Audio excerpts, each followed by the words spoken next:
Vamos lá, capítulo 16. Deus é o Deus de fé. Eu nunca soube o porquê da fé até ler Hebreus. Pela fé, entendemos que o universo foi formado pela palavra de Deus, de modo que aquilo que se vê não foi feito do que é visível. Então, no relance, eu compreendi o segredo de Gênesis capítulo 1, versículo 1. No princípio, Deus criou os céus e a terra. Como ele criou? Pela palavra de fé. Ele disse, haja. Ele criou com palavras. Jesus conhecia o segredo das palavras. Ele curou os enfermos com as palavras. Ele ressuscitou os mortos com as palavras. Acalmou o mar com as palavras. Aquieta-se, acalma-se. Marcos 4:39. Pedro curou o doente usando o nome de Jesus. Paulo expulsou demônios dizendo, em nome de Jesus eu ordeno que saia dela. Ele usava palavras que nasceram da fé. Foram palavras de fé, tornando-nos filhos de Deus, participantes de sua exata natureza, ao agirmos com a palavra. Tornamos-nos homens e mulheres de fé quando usamos a palavra de fé e produzimos resultados de fé. Fé em minha fé. A primeira vez que essas palavras me ocorreram, elas me assustaram. Comecei a me avaliar e a me perguntar como é isso de as pessoas não terem fé em sua própria fé. Ela tem fé em minha fé. Entenda bem. Eu recebo cartas de pessoas de muitos países distantes pedindo oração. Por quê? Porque elas não têm confiança em sua própria fé. Por alguma razão, não acreditam em si mesmas. Elas não creem que Cristo fez em seu favor, ou que elas são em Cristo. Não se acham suficientemente boas, nem consideram sua fé forte o suficiente. Então, elas, familiarizadas com todos os seus fracassos e fraquezas, aceitam todas as condenações vindas do púlpito. Então, sempre dispostas a crer em qualquer outra coisa contra si mesmas, como sua indignidade, sua inaptidão, suas fraquezas e sua falta de fé. Aqui estão alguns fatos. O pai não tem favoritos. Toda pessoa nascida da família dele tem a mesma redenção. Ela foi redimida da mesma mão do seu inimigo, que foi vencido por ele pessoalmente. Ela pode dizer, ele foi entregue à morte pelos meus pecados e ressuscitado para a minha justificação. Portanto, ela pode dizer confiantemente, pois ele, Cristo, resgatou do domínio das trevas e me transportou para o reino do seu Filho amado, em quem eu tenho redenção, a saber, o perdão dos pecados. É uma redenção pessoal, completa do domínio do adversário. Cristo foi o substituto, quando Jesus reduziu Satanás a nada e destituiu de sua autoridade. Foi você, em Cristo, que fez aquele trabalho. Cristo agiu em seu lugar. Ele o fez por você. Você pode dizer, em Cristo eu venci Satanás. Eu despi de sua autoridade e quando Jesus o ressuscitou dentre os mortos, eu ressuscitei com ele. Além disso, você pode dizer confiantemente, todavia, Deus, que é rico em misericórdia pelo grande amor com que me amou, deu-me vida com Cristo, quando ainda estava morto em transgressões. Deus me ressuscitou com Cristo, e Ele me fez assentar nas regiões celestiais em Cristo Jesus. É quando você toma o seu lugar e começa a assumir os seus direitos e privilégios que recebeu de Deus. Você tem a mesma vida eterna que Jesus teve. E muitas vezes a gente não põe fé na nossa própria fé, né? Mas a verdade é que o mesmo Espírito que tá nesses pastores também tá em nós. O segredo não tá em você, mas tá em Jesus. O poder tá no nome de Jesus, não em você, não na sua própria força. É quando você toma o seu lugar e começa a assumir os direitos e privilégios que recebeu de Deus. Você tem a mesma vida eterna que Jesus teve. Quem tem o Filho tem a vida. Você tem o Filho, portanto, tem a vida. Ora, você pode dizer: eu recebi Jesus Cristo como meu Salvador, eu o confessei como meu Senhor. Deus me concedeu vida eterna, sua própria natureza. Agora eu sou uma nova criação, criado em Jesus Cristo, e tenho a capacidade de Deus para realizar as obras que foram preparadas tempo antes que nelas eu andasse. Você tem noção disso? Que você tem a natureza de Deus, que você tem as características de Deus e que, como Ele tem, você também tem criatividade, tem tudo que precisa para viver, tudo que precisa para ser feliz, tudo que você precisa já está dentro de você, porque Jesus mora em você através do Espírito Santo. Eu tenho a capacidade de Deus porque tenho a natureza, a sua natureza. Tenho habitado em mim o mesmo Espírito maravilhoso e poderoso que ressuscitou Jesus dentre os mortos. Aquele que está em mim é maior do que aquele que está no mundo. É uma das coisas que eu venho declarando também. Sempre que eu tenho medo, às vezes, eu já passei por várias experiências durante a noite, quando eu ia dormir. E às vezes, quando eu apago a luz, ainda sinto um pouco de medo. Mas quando esse medo vem, eu começo a declarar essas palavras. Maior é aquele que está em mim do que aquele que está no mundo. E quando eu começo a declarar isso, o medo vai embora. A Bíblia diz: Deus tornou o pecado por nós, aquele que não tinha pecado, para que nele tornássemos justiça de Deus. Você pode dizer: nele eu me tornei justiça de Deus. Portanto, agora não há condenação para mim, porque eu estou em Cristo Jesus. Essa justiça dá a você o privilégio de permanecer na presença do Pai, como se nunca tivesse pecado. Você tem a natureza dele, ele é o seu Pai, e você é o seu próprio filho. Como filho ou filha, você tem direito legal de usar o nome de Jesus. Ninguém tem mais direito de usar o nome de Jesus do que você e os seus irmãos em Cristo. Agora diga comigo. Jesus declara que o que eu pedi em seu nome, ele me dará. Destemidamente eu assumo o meu lugar. Eu imponho as minhas mãos ao meu ente querido que está doente e digo: em nome de Jesus, enfermidade, deixe este corpo. Demônio, saia deste corpo e vai para o abismo, lugar ao qual você pertence. Não toque jamais nessa pessoa novamente. Cristo me disse que quem cresce imporia as mãos aos doentes e eles seriam curados. Em meu nome expulsarão demônios. Eu aceito essa verdade e ajo com base nisso, porque Cristo me disse. Capítulo 17. As pequenas coisas.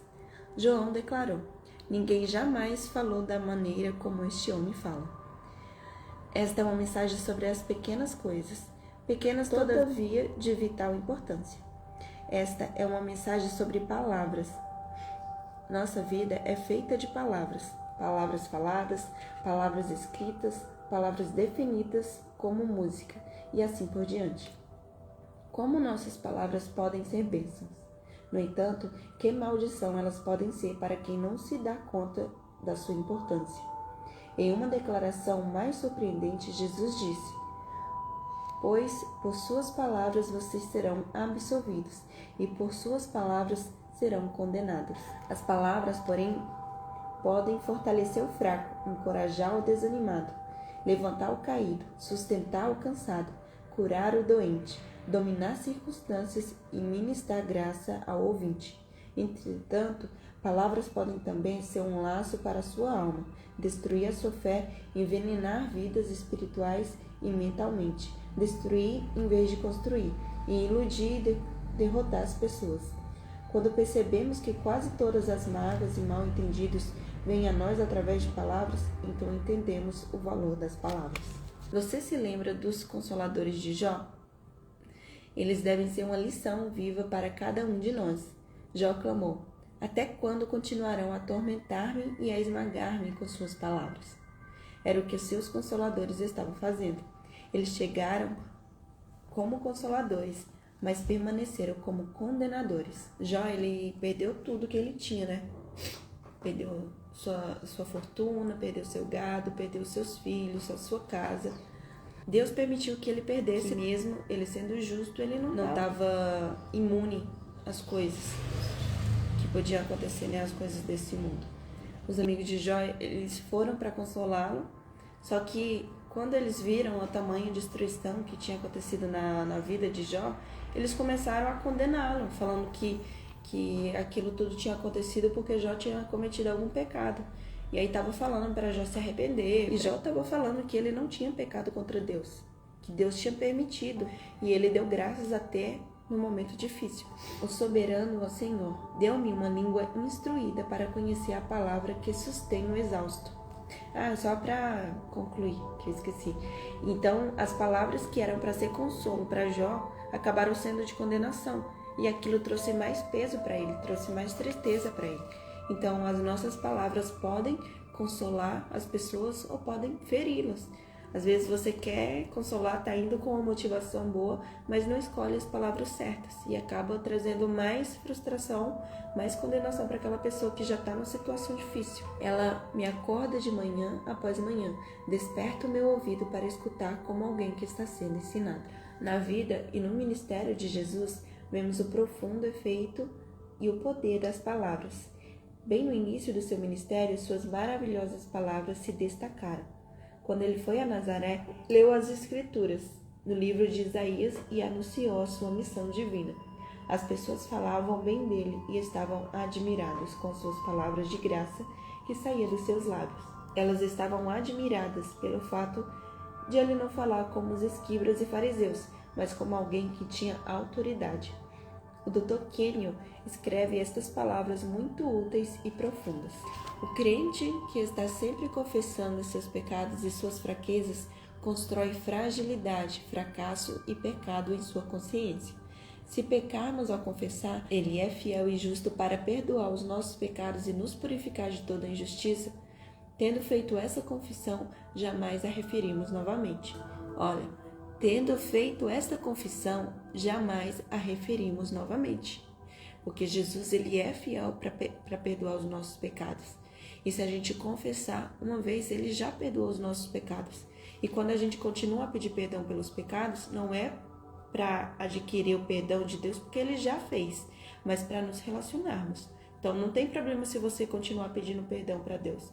Porém, tenha consciência que você está fazendo isso não para ser perdoado novamente, porque Jesus, ele se sacrificou para que você fosse perdoado de uma vez por todas. Então, o seu pedido de perdão novamente para Deus não é mais para adquirir perdão, mas para se relacionar com Deus. Tampouco essa história é passada, porque a história pode ser relembrada.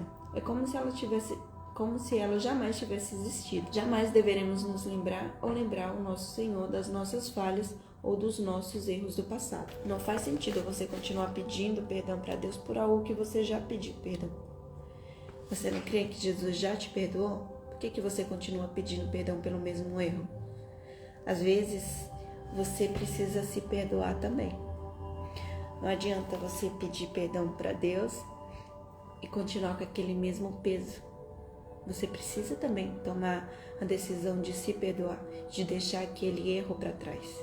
Se o próprio Deus, ele pega os seus erros, o seu pecado e joga no mar do esquecimento, por que você faz questão de trazê-lo à memória o tempo todo?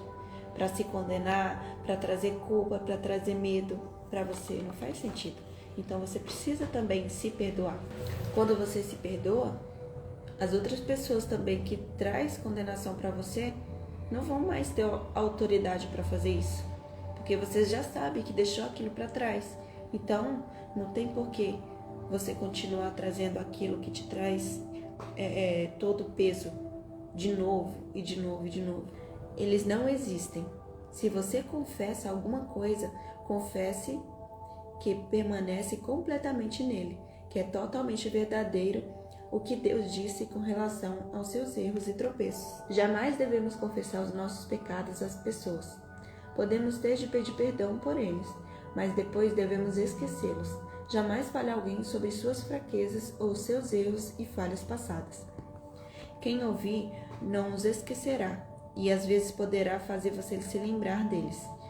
Se for contar para alguém, conte-os para o Senhor e os esqueça. Verdade. Paulo fala para a gente confessar aos nossos irmãos, né? E quando ele fala isso, por exemplo, você cometeu um erro com seu irmão, né? Você cometeu um pecado que atinge outra pessoa. Você se arrepende daquilo e sim, você pode pedir perdão para aquela pessoa que você machucou. Na verdade, você deve pedir perdão para aquela pessoa que você machucou. E isso é confessar aos seus irmãos. Às vezes, você tem um amigo ali confiável que realmente te apoia, que realmente te traz paz. E que sim, você pode falar, poxa, ó, eu errei nisso aqui, mas eu também sei que eu posso ser uma pessoa melhor e não voltar mais esse erro.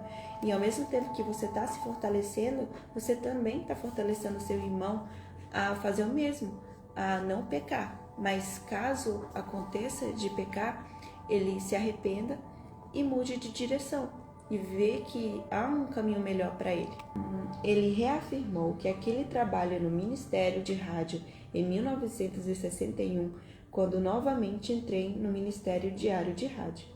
Depois, em 1962, ao ministrar aos nossos queridos amigos indianos na Colômbia, Deus me chamou decisivamente para um extenso ministério de rádio. Nessa época, eu era apenas um provinciano locutor de rádio, mas Deus de repente me chamou para ser a voz nacional e internacional para Ele através do rádio. Que prazer foi obedecer esse sagrado chamado e ser usado por Deus para compartilhar a sua mensagem do Evangelho com 89 diferentes países. Além desse chamado reafirmado do Senhor para o ministério de rádio, tive uma grande visitação do Senhor enquanto dirigia reuniões em Longeville, em Washington. Estive lá durante 5 semanas ministrando 2 vezes por dia e tendo um encontro com Deus em comunhão pessoal durante muitas horas suave sozinho em meu quarto. Lá, o Espírito Santo me levou a um tempo de grande estudo da palavra sobre os importantes tópicos de confissão e o poder das minhas palavras em relação ao que eu recebia do Senhor, superando confissões negativas e permitindo que a palavra de Deus prevalecesse.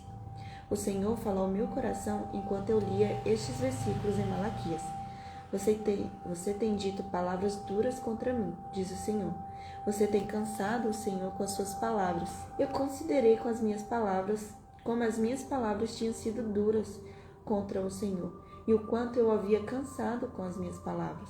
Ele me disse que as minhas palavras não estavam em harmonia com a sua palavra, e que eu estivera falando sobre as minhas palavras, sobre as minhas lutas financeiras e outros fatores negativos, mais do que confessado a sua palavra vencedora. Capítulo 18. Minha lista nunca mais.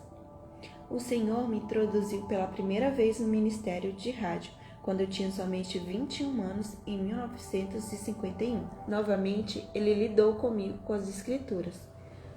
2 pessoas andarão juntas, e se não estiver de acordo. Entendi que, para andar com o Senhor, em termos financeiros e no ministério frutífero, eu deveria estar de acordo com a sua palavra. Então, um dia ele me levou a escrever as palavras que revolucionaram a minha vida e, posteriormente, a vida de milhares de outros que leriam essa revelação. Eu chamei de minha lista de nunca mais. Primeiro, nunca mais vou confessar. Eu não posso, porque eu tenho tudo naquele que me fortalece. Nunca mais vou confessar carência, porque o meu Deus suprirá todas as minhas necessidades, de acordo com as suas glórias e riquezas em Cristo Jesus. Terceiro, nunca mais vou confessar medo, porque Deus não nos deu espírito de covardia, mas de poder e de amor e equilíbrio. Quarto, nunca mais vou confessar dúvida e falta de fé, porque Deus me concede de acordo com a medida da minha fé. Quinto, nunca mais vou confessar fraqueza, porque o Senhor é a força da minha vida, de quem me recearei. Sexto, nunca mais vou confessar a supremacia de Satanás sobre a minha vida, porque aquele que está em mim é maior do que aquele que está no mundo. Sétimo, nunca mais vou confessar derrota, porque Deus sempre me conduziu vitoriosamente em Cristo. Nunca mais vou confessar falta de sabedoria, porque eu estou em Cristo Jesus, o qual se tornou sabedoria de Deus para mim. Nunca mais vou confessar enfermidade, porque pelas suas feridas eu fui curado. Além disso, ele tomou sobre si as minhas enfermidades e sobre si levou as minhas doenças. 10. Nunca mais vou confessar preocupações ou frustrações, pois lancei sobre ele toda a minha ansiedade, porque ele tem cuidado de mim. 11. Nunca mais vou confessar servidão, porque o Senhor é o Espírito, e onde está o Espírito do Senhor, ali há liberdade. O meu corpo é o templo do Espírito Santo. Nunca mais vou confessar condenação, porque agora não há condenação para aqueles que estão em Cristo Jesus. E eu estou em Cristo, portanto estou livre da condenação. Capítulo 19. Os 2 tipos de conhecimento. Quando a palavra fala nenhuma condenação há para aquele que está em Cristo Jesus, é porque realmente não há nenhuma condenação. Se você crê em Jesus, reconheceu que você é pecador e que você precisa de um Salvador, que é Jesus, então você sai da condenação para a vida eterna. Não tem porquê você continuar deixando com que o inimigo coloque em sua cabeça pensamentos de derrota, pensamentos de condenação, te condenando, falando que você, olha só, você fez de novo, você cometeu esse erro de novo, você não é digno de estar na presença de Deus. Não aceite, gente, não aceite esse tipo de pensamento. Se você creu em Jesus, nenhuma condenação há para você. Então você não pode permitir que esses pensamentos continuem na sua cabeça, mas comece a declarar as verdades. Jesus falou que você é salvo, que você é redimido, que você é perdoado. Então declare isso, porque é isso que vai fazer com que esses pensamentos vão embora. Os 2 tipos de conhecimento. Uma das recentes descobertas do nosso laboratório espiritual foi que existe 2 tipos de conhecimento: o conhecimento sensorial e o conhecimento pela revelação. O conhecimento que as nossas escolas, faculdades e universidades nos ensinam veio através de nós dos 5 sentidos. É seguro dizer que não há conhecimento de química, biologia, mecânica ou qualquer outro campo de pesquisa a não ser o que chegou até nós através dos 5 sentidos. Quais são esses sentidos? A visão, paladar, audição, olfato e tato. Nosso corpo tem sentido realmente o laboratório qual a pesquisa progrediu firmemente ao longo do tempo. Esse conhecimento é limitado. Ele não pode encontrar o espírito humano. Não pode descobrir como a mente funciona ou como o cérebro físico. Não pode encontrar Deus ou descobrir a origem da matéria, da vida, da força ou da criação. Tudo que se pode descobrir são as coisas que podem ser vistas, sentidas pelo paladar, ouvidas, cheiradas ou tateadas. É por isso que o chamamos de conhecimento sensorial. Então existe outro tipo de conhecimento, chamado conhecimento pela revelação, que é chegada até nós pela Bíblia. O conhecimento pela revelação coloca-nos em contato com o Criador e explica o porquê da criação, a razão do homem, a natureza do homem e o objetivo máximo do homem. Ele lida com as coisas que os sentidos não podem descobrir ou conhecer por si mesmo. O fato infeliz é que o conhecimento sensorial ganhou supremacia na igreja, uma organização espiritual, um corpo espiritual que deve ser governado pelo espiritual e não pelos sentidos. Quando o conhecimento sensorial ganhou a ascendência na igreja e na fonte da igreja, a escola teológica, a igreja cessou de ser um corpo espiritual e simplesmente se tornou um corpo de homens governados pelo conhecimento sensorial. Tem pessoas que, por não sentir que Deus está ali presente com elas, acreditam que Deus não está. E Deus está o tempo todo. Não é porque você não está sentindo que Ele não está ali. E isso realmente vem tomando conta das igrejas de Cristo, né? As pessoas, por não sentirem, elas não acreditam. E a fé é acreditar naquilo que não se vê. Pode-se ver que o conhecimento sensorial, que não pode compreender as coisas espirituais, negará milagres, respostas à oração e a própria divindade de Jesus, desacreditando de sua ressurreição e seus milagres. E é de esperar que o conhecimento sensorial venha a negar os milagres porque não pode explicá-los ou entendê-los. A gente busca lógica para tudo, né? Mas para a vida espiritual não tem lógica. A busca principal do sentido sensorial é encontrar a realidade. O espírito do homem a anseia, contudo, ela não pode ser encontrada pelos sentidos. Ela é descoberta apenas pelo espírito. Conhecimento sensorial envia homens chamados filósofos que buscam a realidade. É um fato profundo, digno de consideração de todos, e que o homem realmente conhece Jesus Cristo, que recebeu a vida eterna, nunca se voltará para a filosofia. Se ele foi um filósofo, desiste porque chegou à realidade em Cristo. Jesus disse: eu sou o caminho, a verdade e a vida. Jesus, então, é a resposta a toda a verdadeira filosofia. A gente não pode se basear pelo que a gente vê, tá? A gente tá numa situação difícil hoje, mas não é isso que Jesus diz. Não é isso que Jesus tem para nós. Ele falou que nele nós somos mais que vencedores. Então nós temos que acreditar naquilo que a gente sabe que Jesus falou sobre nós, não no que a gente está vendo. Se a gente confiar nas coisas que a gente está vendo, então a gente vai trazer mais daquilo. Se a gente está vendo a doença e começar a declarar a doença, é aquilo que a gente vai continuar vivendo. Se a gente vê a pobreza, a escassez e a gente continuar acreditando no que a gente vê, é isso que a gente vai viver. Mas se a gente for de acordo com a palavra de Jesus, que fala que nós somos prósperos, e prosperidade não é só financeira, é em todas as áreas da nossa vida, então a nossa realidade vai ser aquilo que a gente acredita. Se você acredita no que Jesus falou sobre você, que você é mais que vencedor, que você é próspero, que onde você colocar a sua mão, você prosperará, que você é abençoado, que você é feito à imagem e semelhança de Jesus, e que você tem todas as características dele, então é isso que você vai viver. Isso também acontece com o contrário. Se você declara que você não tem sucesso no seu trabalho, que as coisas não têm dado certo para você, que você tem andado doente, sabe? Se você tem declarado isso, então é isso que você vai continuar vivendo. Então você precisa alinhar as suas palavras com a palavra de Jesus. Se você tem agido de acordo com o que o inimigo diz sobre você, então, infelizmente, é isso que você vai continuar vivendo. Você tem essa escolha. Você tem o poder para usar as suas palavras tanto para trazer a vida, para trazer a abundância, para trazer as bênçãos, quanto para trazer morte, para trazer fracasso, para trazer escassez. Então, decida hoje usar suas palavras para trazer vida.